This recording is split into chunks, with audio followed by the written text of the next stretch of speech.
Well, I never like that question because it requires me to rank reefs against forests and solid waste against liquid waste and urbanization against rural poverty.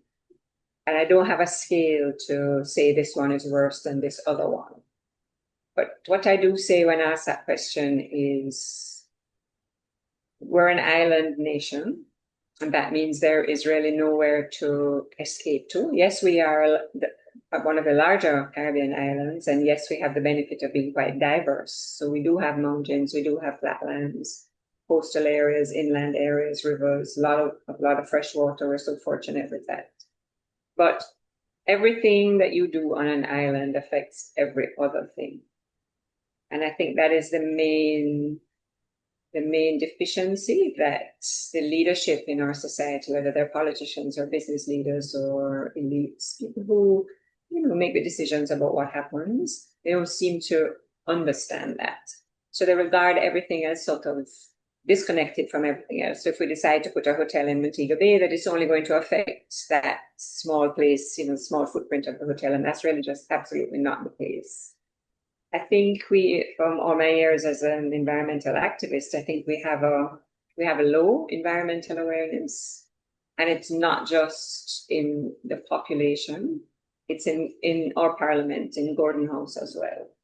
So we have a general poor level of knowledge about environmental issues, generally speaking, at every level of the society. If I was to stand up in Jamaica's parliament and ask the 60 parliamentarians to just give me a brief description of how a marine coastal ecosystem in the tropics works, what, for instance, are the three main components of it, I doubt most of them would be able to do it.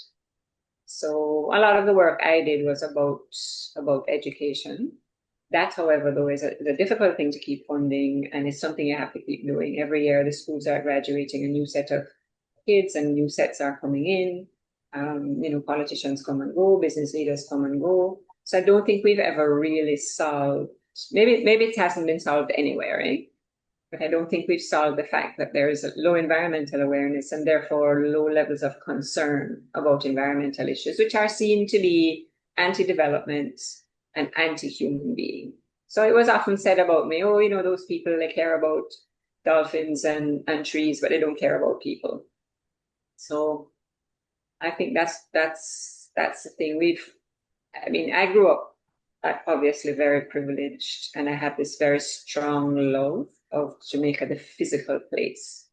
And if you talk to many Jamaicans, they will express that. They will say that they love Jamaica. But if you go deeply into it and ask them, well, what particularly do you love? What specifically do you love?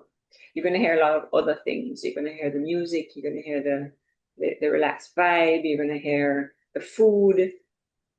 But when you really ask, well, what about the physical place do you like?